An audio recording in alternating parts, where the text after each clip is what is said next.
Tonight I'm going to review some new Halloween decor I have acquired. But it's not this poster. It's actually in this package, which I'm about to take out and show you. Creepshow.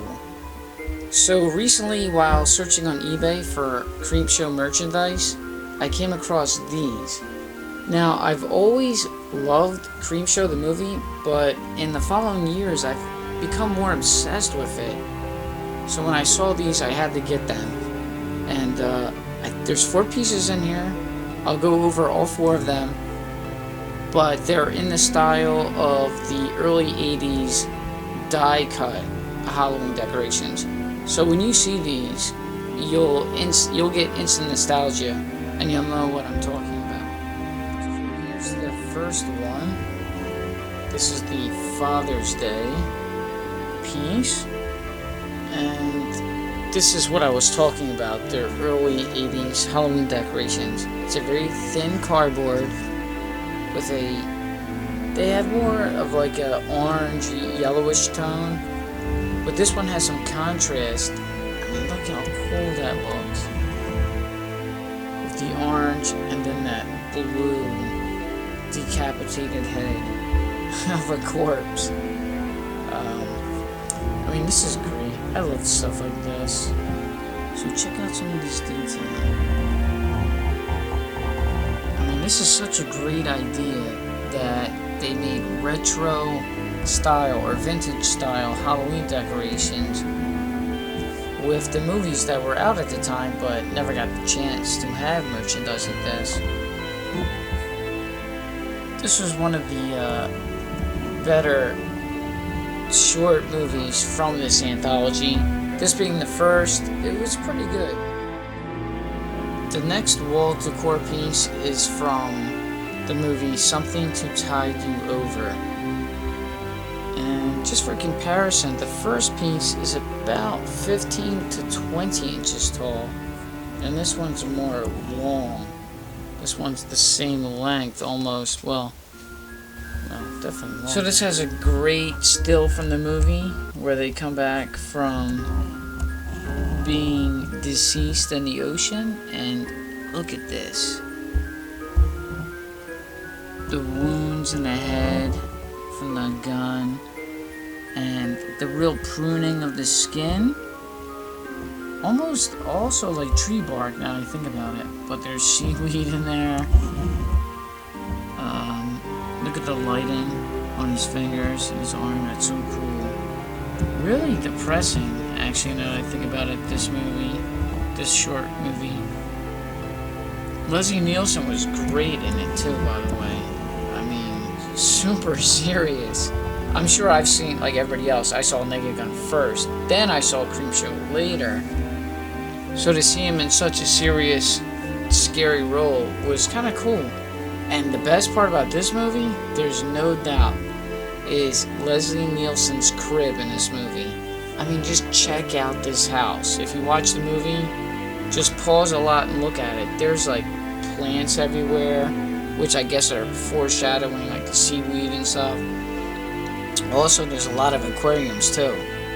So once again, another foreshadowing of what's to come to him later. Next, we have the Creeper. This one seems to be even in a more vintage style, almost late 70s. Pretty cool in the detail. Got the cloud in the sky,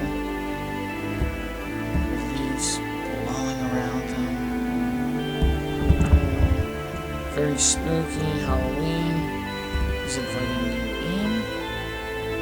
His intentions are. Anyway, he is the host of this anthology, completely different from the Creeper in Creepshow 2. But since recently I've been so obsessed with Creepshow, I saw so many behind the scenes on this movie on YouTube that I found out that this was an actual prop made from a skeleton from India, I believe.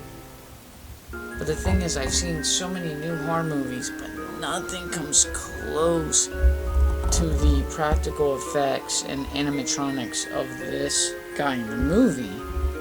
It just looks so scary and terrifying. Now there is a new series, a Creepshow series, and they go off of the tropes of the old one, but they have like a CGI creeper in the beginning, and then some parts they have like a practical person, but it's literally a guy in a oversized latex suit. Doesn't even come close to the original, and the original was almost 40 years ago. However, the new series, they're trying, and I can mention that there is at least 2 really good episodes. One with a dollhouse, with like a small head inside of it. And the other one set in World War II Germany, where American soldiers turn into werewolves. That was pretty cool. Now for the final of the 4 pieces, and obviously the alpha of the movies in the anthology is Fluffy.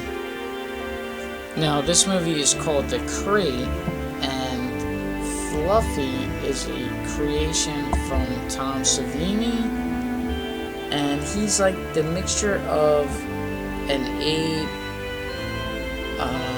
a gorilla, and I would guess like a yeti. So check out some of the detail here. The color is just gorgeous, and it's obviously going from the scene where they put on those lights to give it the comic book feel. You can see that there. Saliva in his mouth. Chains broke. And this is the company that makes these decorations, actually, Trick or Treat Studios. Arctic Expedition, June 19, 1835. I always try to look online to see the backstory of Fluffy, but I couldn't find anything. It's just not right. I want more volume out of this character. So that's it for tonight's review. Hope you enjoyed it. These things are really cool.